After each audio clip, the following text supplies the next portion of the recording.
I take it round and turn. What's that sound like? Brand new crib, I put in all the work. Don't that sound right? While they hate it, I say down to earth. How they shine bright. Ain't no diamonds yet, but this for sure. I'ma get mine. You want reactions from me? You gotta pay, bitch. I'll be waiting for these goofies trying to get. All right. I guess we'll just get started. My interview. Have you seen any of my interviews? I actually have not. Okay. So whenever you get a chance, just go on to Lehigh Valley Music and Sound. It's on Facebook and on YouTube. Okay. And so you can see but basically my interviews are very casual. So Okay. Don't have to feel uptight or anything. It's look at the shirt I'm wearing. Did you see that? Shoot your eye out, kid. There we go. Okay, we're recording. The red dot's on there. That's always a good sign. All right, cool. All right, and recording audio, which is even more important. All right, so here goes nothing. Hey, everybody, this is Jonathan from Lehigh Valley Music and Sound, and with me this week is LUDD from Philadelphia, PA. He came out to join us. He has an interesting style of music that I was introduced to by his manager and the CEO of Double Life Entertainment. Yep. It's it's indie. I would say it's it's a hip hop but pop sound. Yeah, that's how I would describe it. I would say like hip hop, pop, maybe a little rock sometimes. I kind of just like melodies. Yeah. So pretty much anything with a melody. I just like listening to pretty much any instrumental and then kind of just figuring out how I can put my melody on it. I don't really like falling into a certain genre category. People have said I sound like some artists, but I feel like they're more saying that based off the instrumental, whereas because I don't necessarily hear too many comparisons. Sometimes I'll get the comparison to a Post Malone. Really? Yeah. Well, I don't when Rob reached out to me and he shared your music with me, I was I couldn't really compare you to anything. Yeah. I was and I'm always I always love to hear new sounding music, and your music is definitely very unique. I liked how I also liked because you write all your music, right? Yeah. I do write my music. Okay. It's got better over time, the writing. I always was capable of writing more in depth, but I focused more on writing catchy than I did writing substance for a while.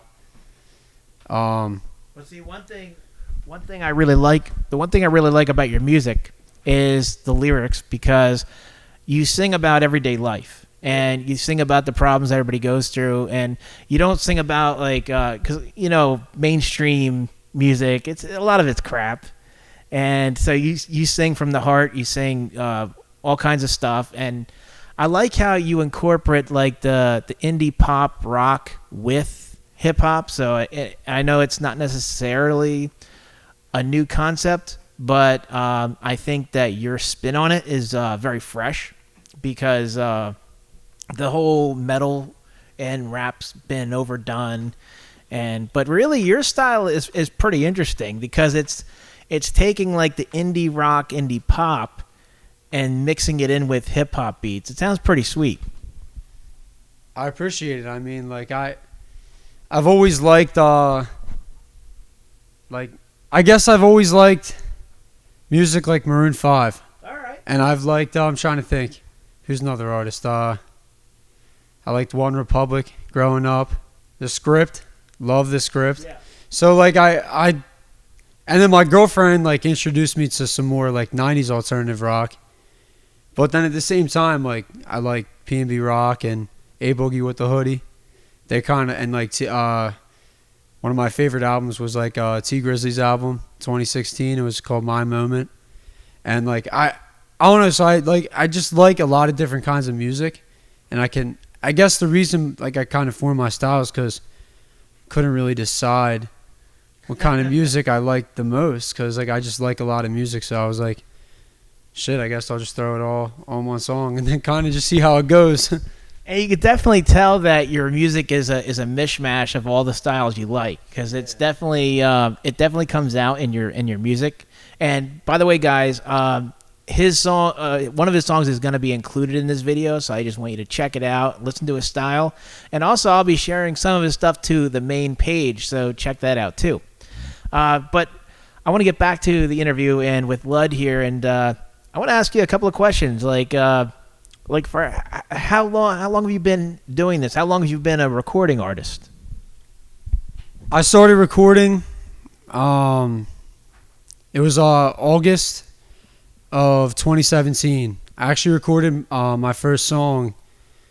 It was a few days after one of my friends had passed away. I was kind of beating around the bush with it for a while, but that kind of sparked something in me to like just do what I wanted to do, because I might not get the chance to necessarily just do it whenever I want. Gotta hop on it. So since then, I've pretty much just been just with it 100%. I haven't looked back. I just, that's what I focus on. I mean, like, I don't really have a backup plan besides music. I have plans for after music, but nothing instead, because that's my only goal right now. So I'm sorry to hear about your friend. So the passing of your friend kind of inspired you to kind of lit the fire to start this movement. Yeah, because like I always wanted to do it, but I was kind of worried about like what people would think of me, I guess, in a sense. I was also having a little bit of a rough time that year, like I got arrested a few times, went to jail. Just, just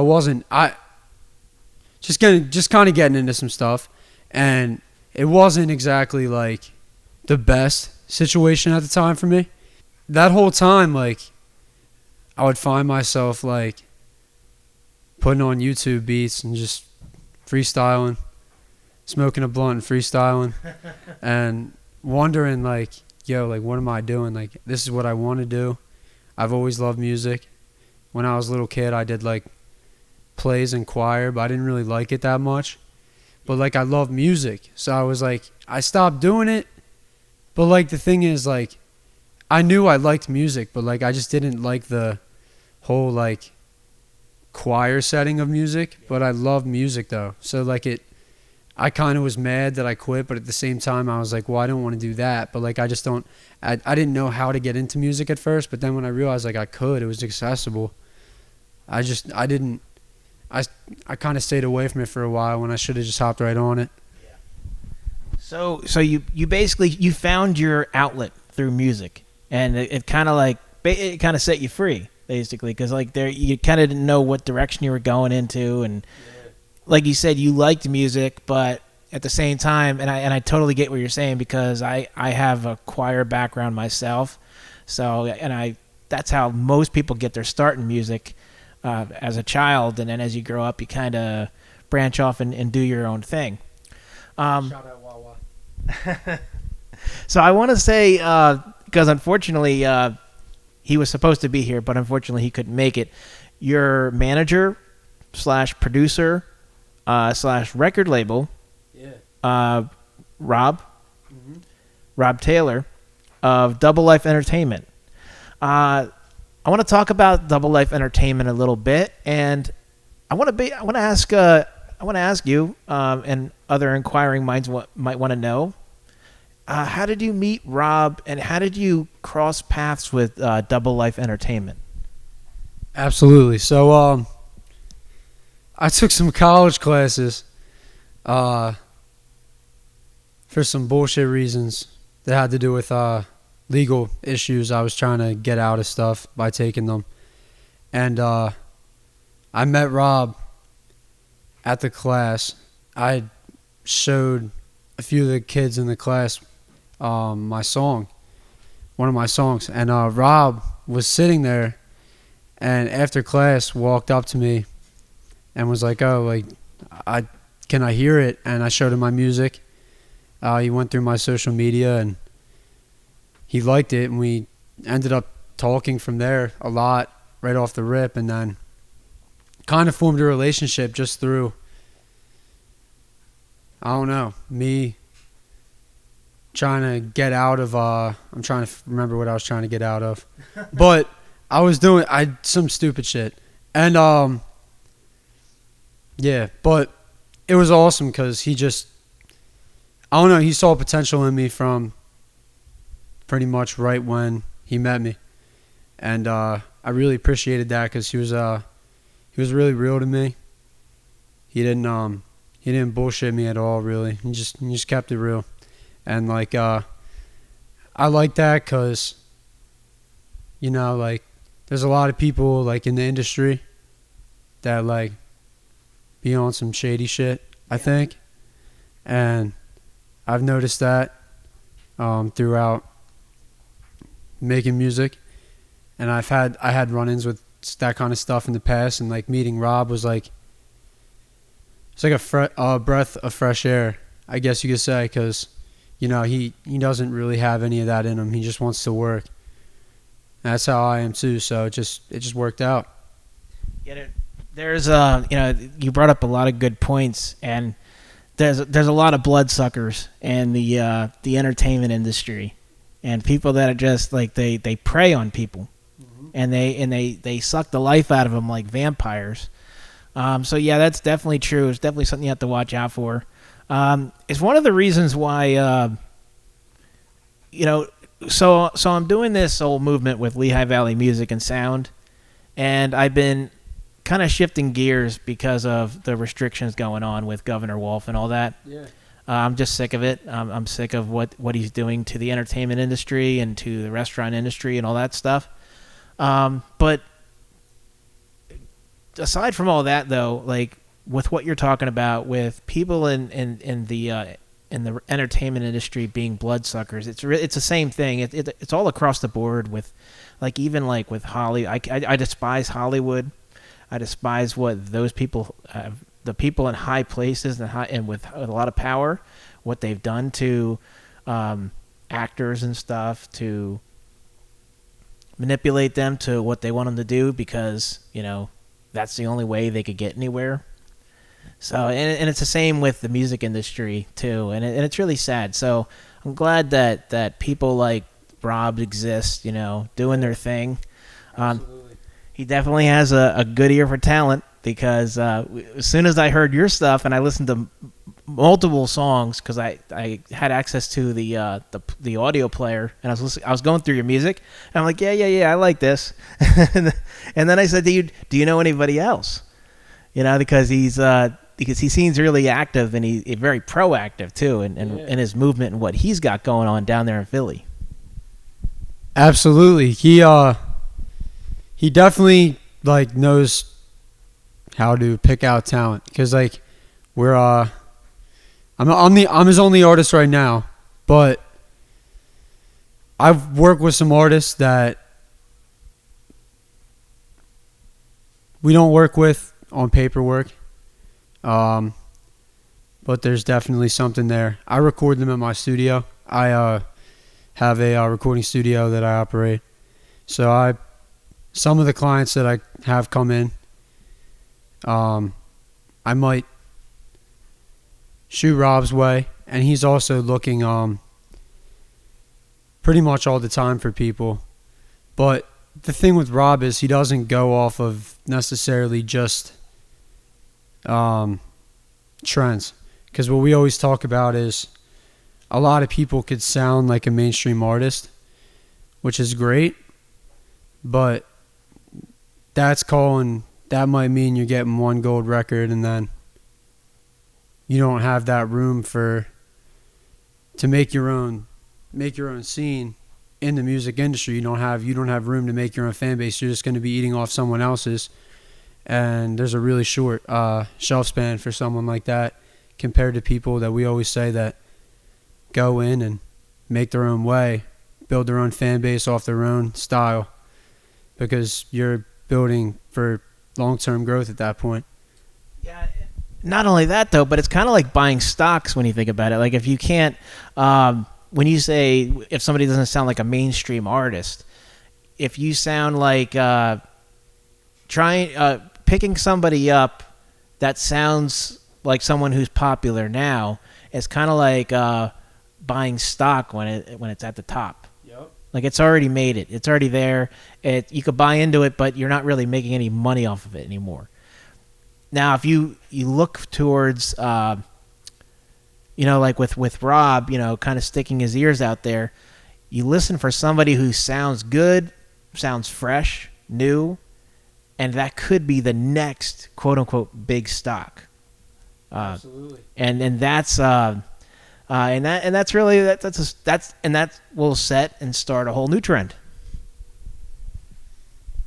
Yeah, I mean, Rob always says to me that he thinks like my well, no, actually, here. So he always says to me, he says, I'm not going to tell you what kind of music to make because I know you're going to make the kind I want you to make. And when he says that, he doesn't necessarily mean what I realized. At first, I was very confused by that when I met him 2 years ago. I really didn't understand it at all. But what I realized was that I think what he's saying is to just incorporate my style into a beat that I like. It doesn't necessarily have to be a certain type of instrumental as long as it's the melodic style that I do on that instrumental, because that's part of the style that we're going for. And also, the thing that I guess when he says that to me, like, I guess he's saying he wants me to talk about things that, I've dealt with, because a lot of people have dealt with those things as well. I could very well talk about some of the other stuff that I've done, but that was a short period of my life. And I don't think that is what I want to share, because I don't think that really is how I define myself as a person. And I think that's important when I make my music, because when I make music, I want people to see me for who I am, not for who I was for a year. Yeah. Because, I consider myself a person that thinks deeply and, has a lot to say about a lot of things, not just selling drugs and getting high. So I think he appreciates that, and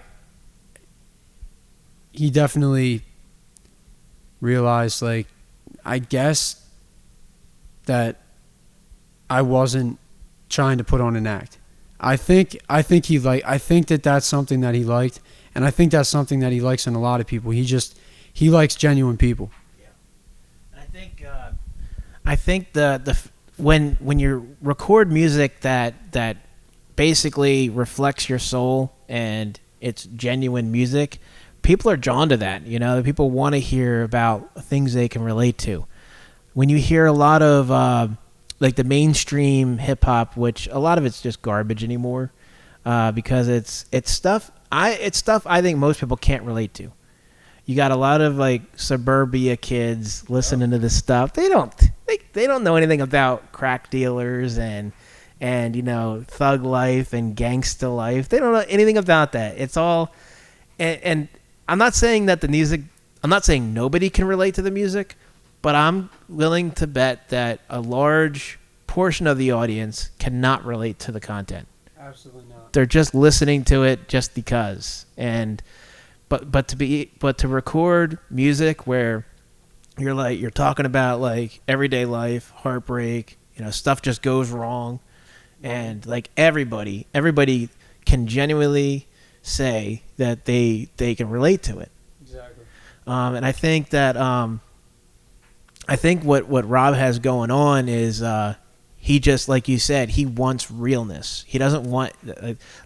It's not a matter of let's just record this because this is what's popular.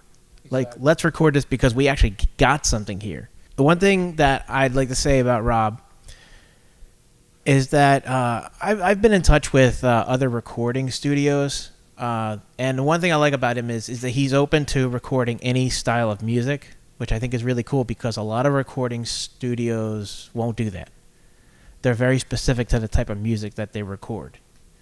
And I like how he's basically open to that, because I've been in the process of looking to partner with a recording studio, and Rob and we basically kind of partnered. Like I told him, I said, anybody that I run into in the Philly area, I'll definitely send your way. You know what's crazy?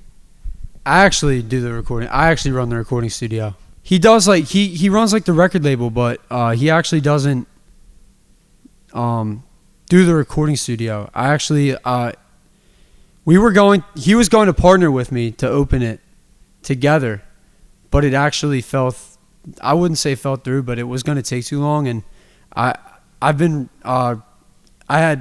running a recording studio for a while, and I needed to get it going because I just had a kid a few months ago, so we hopped on that. Well, I hopped on that, and it worked out. But yeah, he's he definitely has sent me artists to record at the studio, and he definitely sends me different types of people. A lot of them are from the Norristown area. Okay. Yeah, that he sends to me. So I just want to get this straight because this is new to me. I'm just finding this out with you guys. So you do all the recording stuff. Yeah, it has nothing to do with Double Life Entertainment, actually. It doesn't. No. My LLC is Infinity Studio LLC. Oh, okay. So, because what I'm trying to get to the bottom of is with Rob is I was thinking, are you guys like you do the recording part and he does the management / scouting / the business side of things? He does the business stuff. He's a record label, but he has nothing to do with recording. I mix master all of my music, and then I have probably 30 or 40 clients that I mix and master as well. And a few of the clients that have came to me, I've sent Rob's way. Some he talks to on very good relations, but nothing's happened yet as far as paperwork. But we're just trying to build it from all angles. Rob does a lot of the marketing, all of the marketing. Besides the social media marketing that I do just by posting, but all of the ad marketing Rob does, and he pretty much sets the tone for the year as far as how stuff will work 6 months from now with my music, release dates, getting me signed to a major record label. And my job is to record my music and then get it ready for distribution and then send it to him. And So you guys basically work as a team. Absolutely. Okay. So now, do you have? Is this this album that you have out now? Is this your first album? I actually don't have an album out right now. I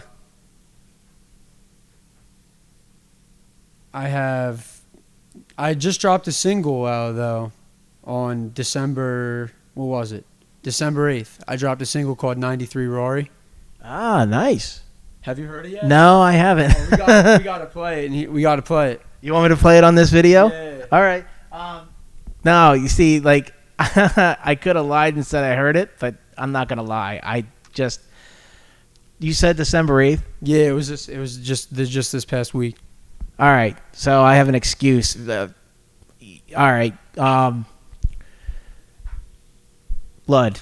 See, I had a brain fart, and I couldn't remember your name for a second. I was gonna call you Rob. Huh. That's because I was talking to Rob for the last month or so. But anyways, I had a rough couple of weeks. No, I didn't have COVID, but I wasn't feeling well, and the week after Thanksgiving, my freaking back was killing me. All over. I had bad arthritis. And then the week after that, just returning to work, I just was like beat up. I have a very, very intense physical job. So, yeah, I've been slacking, and I've been wanting to make a video to address everybody on Lehigh Valley Music and Sound that I'm not going anywhere. I just was kind of taking a week off. So when you didn't hear from me for like a couple of weeks, it's because I was freaking dying. Not literally, but my arthritis was killing me, and I just was I was just really beat up from work.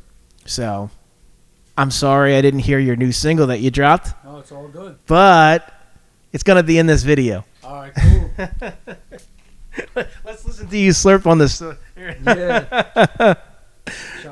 Shout out to Wawa. They watch the fatty come around, they wanna see me down, but yeah, always drowned it out. They gon' keep on getting fucked up in they mom and daddy house. I'ma stack it nice and high so I don't gotta hear a sound. Brand new whip, I take it run and turn, what's that sound like? Brand new crib, I put in all the work, don't that sound right? While they hate it, I say down to earth, how they shine bright. Ain't no diamonds yet, but this for sure, I'ma get mine. You want reactions from me, you gotta pay, bitch. I be way too focused for these goofies tryna get rich. I ain't gonna switch up cause what's good don't gotta get fixed. Tunnel vision, all I see is millions, watch me gear shit. I'm up on the phone, just pop the pill, I'm in my zone. Don't got no time for these hoes, they way too quick to let it go. I'ma stick to the facts, I got my shit up from scratch. I'm out for blood with these raps, I'm staying solid cause you know I need that. Red Ferrari, black rims, cocaine white interior. That's the whip I want, she gon' be happy when I'm steering her. Like support it, join in, OG, I'ma lead her. You all think I'm shallow, but you only see exterior. No Ferrari, scratch rims, stains on the interior. That's the whip I got and I be happy that I'm steering her. Tax a party, all work, I ain't tryna lead her. I'll be in that Rari driving, parked up on my 93rd. I wake up, manifest my future when I hop up out of bed. It's a king bed, all them days I woke up in a twin bed. Tryna make some real bread, but nothing ever made sense. Growing up I had it great, but still I wouldn't hesitate, I want it better. When them goofies call, I'm saying no phone, homie, who this? People acting stupid, popping up with they new drip. Acting like they special, but they stuck and find a new trick. Cause behind the scenes is where it's at, I ain't in the mix. Watch these people grab a PUA, half into they fix. All that hype be overrated, can't associate with kids. Make it happen, do what's right, and you gon' get what he can get. They see me when they want me terminated, I ain't ever stopping though. They do so much hesitating, choking when they tryna joke. Tryna act like this ain't went exactly how it's supposed to go. Wake up early morning grinding, I ain't with the cabin, bro. They too dramatic, do too much relaxing.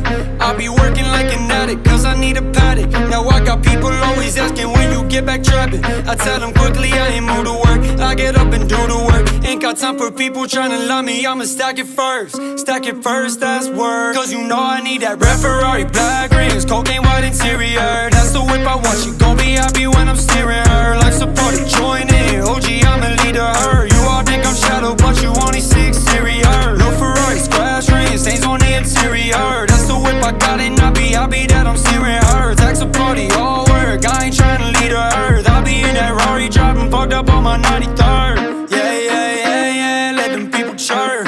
In that Rari driving, fucked up on my 93rd. Yeah, yeah, yeah, yeah, let them people chirp. In that Rari driving, fucked up on my 93rd. So yeah, tell us some more. Tell everybody here about this new single that you dropped. So I put out this. It's called 93 Rory. I mean, I think it shows a lot about I guess my artistry, because I co-produced the beat with my friend Pro by Cat, and then I recorded it, but the way I made it was interesting, because I had a song laid out to it, which was kind of on like a heartbreak type idea. But then I ended up taking a guitar, like a guitar pluck, and I played it through. And it changed the whole vibe of the song, like just by adding a guitar pluck. And it was so cool because it made the song so different. And then ended up taking it a whole different route, and it ended up being called 93 Rory. And I think it was supposed to be called I don't know, some heartbreak shit, I forget. But it definitely wasn't that. It definitely was not what it ended up being. So it's cool because it kind of took like a whole change. But like the song's pretty much like, it's pretty much about, I don't know, like how I've dealt with like a lot of people like doubting me. And I was able to kind of get past that, and I'm doing pretty good for myself now. And that's pretty much what the song's about. So definitely check it out. I mean, I'm sure you won't be disappointed. I'd hope at least. I'm going to say that to myself because I got to be confident. And it's 93. 93 Rory. 93 Rory. Yeah, 93 Rory. You can get it on all platforms. The video's out on YouTube. My boy Cold Clips, he shot the video. He's nice with the camera. Definitely follow him. His name's in the bio on the YouTube video. So yeah, we're definitely going to share that with you guys so you can check out that song, and I'm going to be checking it out with you. So Lud, what have you been doing? As you're well aware, everyone's well aware that with the restrictions going on all over the place with COVID, talking with Cozy Mobetta, he just recently had a show canceled not that long ago, and this was before like these new restrictions. Okay. So like this has to be like driving you guys crazy, like as far as like not being able to go to shows like normal, and yep. I know it's giving you free time like creative wise, but I mean it's got to be killing you. Yeah, so I mean we've been planning a college tour that we were unable to do. It was supposed to be last spring, and now it's probably not going to be until next fall. So that's, it definitely sucks because that was our plan for sure to build some buzz up on a college tour. But I mean, recently I've just been focusing on what I can do because, I mean, in reality, like, as far as money off of my music, I've not received a lot of it because at the end of the day, 60,000 streams, actually, no, I think, 120,000 on YouTube and 20,000 collective on everything else is not really going to make me any money at the end of the day.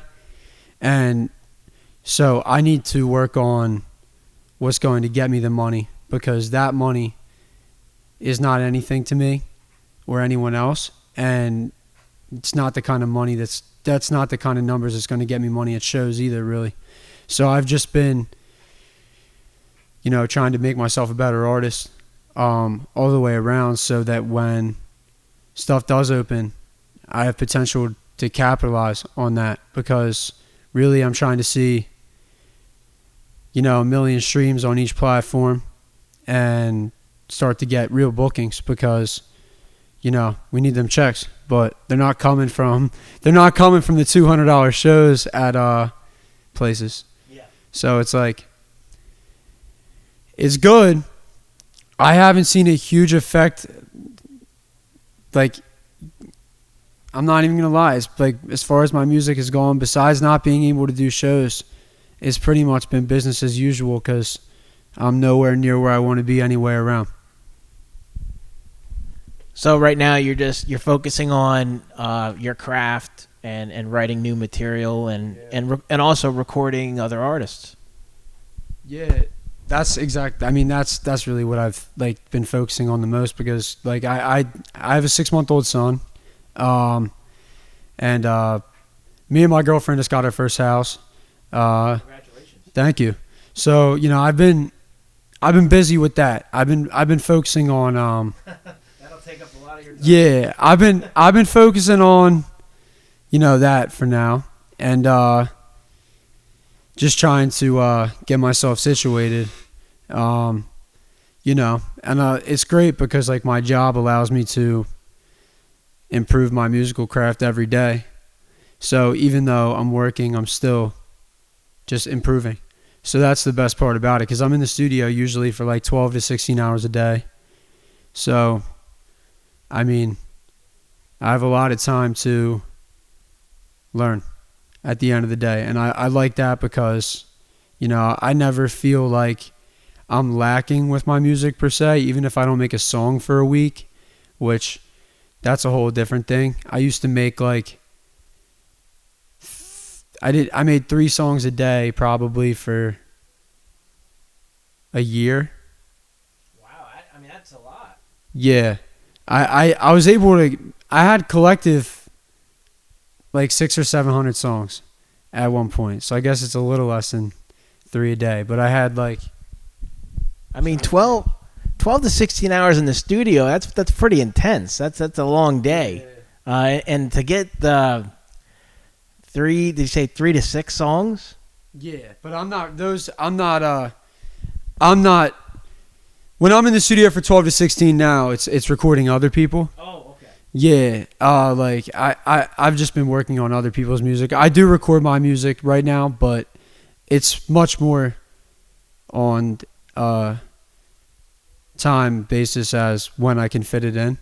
Whereas back in 2018 and 2019, I absolutely focused on making material for myself every single day, multiple songs. But recently, I think I realized that the quantity is great, but I think I made a lot of songs during that period that were rushed, and it then caused me to look through all of the songs and realize I wouldn't even feel comfortable dropping most of them. Really? Yeah, because they weren't necessarily bad, but at the same time, I don't think that they were good either. I think that they just were rushed, and it doesn't reflect anything of me because, I'm not really a freestyle artist. Like, I can freestyle songs, I have, and some of them have turned out great, but at the end of the day, a lot of the stuff I like talking about, I prefer writing it. I don't have the ability to go off the top, really talking about the stuff that I want to talk about. I can go off the top, but it's not about the stuff I want to talk about. And then that's when my songs, I start to feel like I don't want to release them because, they're more surfacey than I would like. And I actually have a song out right now, which actually is my highest streamed song, which is funny. It's called Insomniac. And it's a good song, very catchy. I think I heard that one. Yeah, so the video has like 62,000. So it's my highest viewed video. But the song, to me, like I listened to it and like it's a very good song, but I felt like at the time I was very focused on catchiness. And what I've tried to realize since then is that I need to focus more on incorporating more real concrete stuff into my songs, because I don't think that me as a person, the image of the surfacey stuff is going to fit with the way I carry myself in everyday life. And if people were to put that together, it probably wouldn't resonate with anyone. I think when I think the best way to look at it is, it's like when you watch a movie or you read a book, and when you're watching a particular and it could be a movie, it could be a TV show, where when you get to a point where it makes you feel like you're almost going to cry, because they really dialed in the emotions. And that's kind of like what you want to do as a writer. Write stuff that really connects with the people. I'll give you an example. So so I was on the way to work the one morning, and this one song comes on, and I'm like, I think this is Justin Bieber, and he's singing the Lonely song, and I almost felt bad. I felt bad for a split second, and I was like, do you know what song I'm talking about? The Lonely. Make me feel lonely. I know that was horrible. I'm sorry, everybody that's listening. Yeah, we got to get you on the mic. Yeah, I had to identify the song for LUDD. But anyways, I'm sure you guys, if you guys listen to B104 out there, I'm sure you probably heard it, or wherever you're located. If you've listened to hit radio, I'm sure you've heard the Lonely song, and now you just heard my horrible rendition of it. But anyways, so the funny thing is, like, I'm listening to the song, I'm listening to the lyrics that I guess Justin Bieber wrote. Okay. I don't know if he wrote the song or not, but it definitely sounds like his story. And I know, it talks about how he did stupid things when he was younger, and now he's like all by himself and he's lonely. And I'm listening to the song the one morning on the way to work, and I'm like, I was so bad for a second. I'm like, I feel bad for him. I'm like, wait a second, he's a millionaire. I don't feel bad for him anymore. You know what I mean? But he does a good job. Like, he does a good job making people, I guess, feel sympathy. I mean, that's good writing. Yeah, he writes, raw emotion. I actually, Justin Bieber, I mean, you listen to his music and I almost always hear it and I'm like, yeah, that's the first time I hear it, whether it's in the top 10 on the billboards or not at the time. Pretty much know as soon as you hear it, yep, probably is going to be in the billboards. Because, I mean, he just seems like he's able to finagle anything into a hit. I mean, his voice and what he says. And at the end of the day, you got that combo. It seems to work for him 100%. Another person that, writing-wise, that, what's his name? The guy Phineas. Have you ever heard of Phineas? No, I don't believe so. He's a alternative, like an alternative indie artist. I don't know, just check him out. He makes like the kind of music he makes is not like your normal alternative. It kind of has like a little bit of like synth in it as well. I like that. Yeah. I like the Killers. I don't know the Killers. Oh, really? Oh, yeah. Yeah, the Killers. The Killers are considered like alternative rock, and they use the synth like crazy, especially in their older stuff. They have like a real like synthy like 80s like but new wave sound. Okay. Taylor Swift. Another I jokingly said to because I'm friends with this one guy, hardcore country fan. Okay. And I told him, I said, you know what? When Taylor Swift winds up growing up, which I don't know if it'll ever happen, but if she ever grows up, she's going to be the greatest singer-songwriter in country. Probably ever. Because she can take, like, a stupid song and make it a hit. And I say stupid because, like, her music is, like, if you can listen, because she writes really great melodies. I mean, they're amazing. But when you listen to the content, it sounds like a 10-year-old. And it's no wonder her fan base is like, 10 to 13, because the maturity level of her content is like a kid, but she has this ability to write hit songs. And that's why I jokingly said to my one friend, I said, when she grows up, she's going to be the best songwriter around. And you're probably like, no comment. I'm trying to think. You're trying to think of one of her songs. The one You're going to make me sing again, aren't you? No. I'll sing it this time. What is it? She wears high heels, I wear sneakers. She's cheer captain and I'm on the bleachers. But honestly, I'm not even gonna lie. Like, I like that song. Yeah. I think it's a good song. But she works her magic.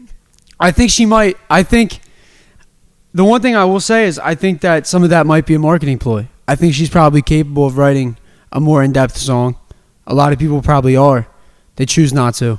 I mean, if you look at a guy like XXX, he came out with the song, his first song was "Can't Keep My Dick in My Pants." But then he was dropping music later on in his career that was very in-depth, showed a lot about his true intelligence and like who he is as a person.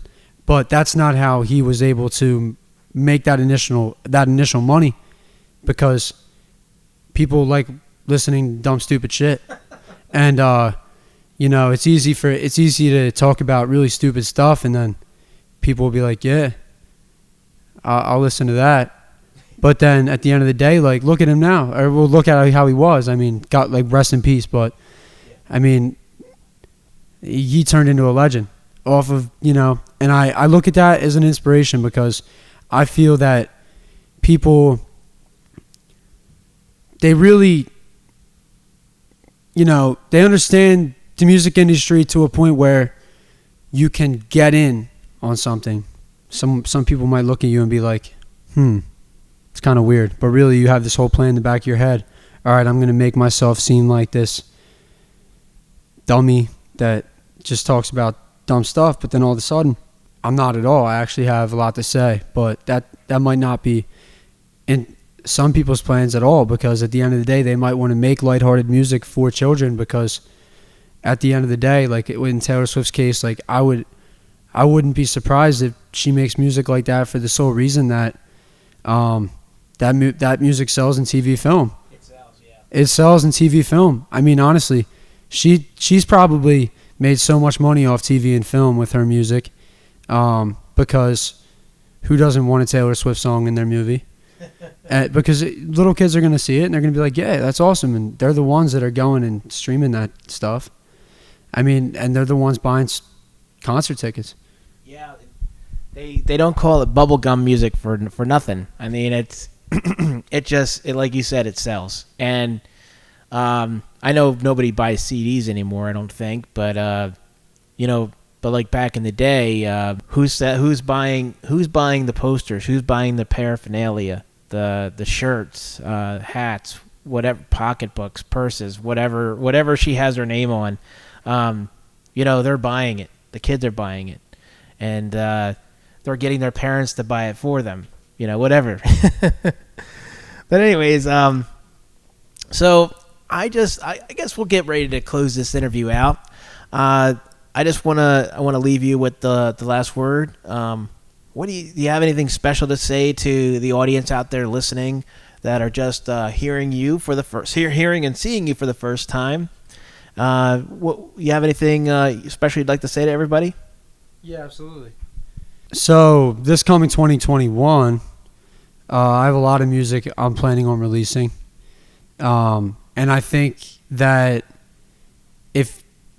for anyone that hasn't heard any of my music, go check out what I have released now, because the music I'll be releasing the music that I'll be releasing in 2021 is actually a lot different, and I think it'll be cool for someone to kind of see the transition, in a sense, because it's a lot different of a style of music. You know, there's a lot of good things coming for me and Rob, Double Life Entertainment.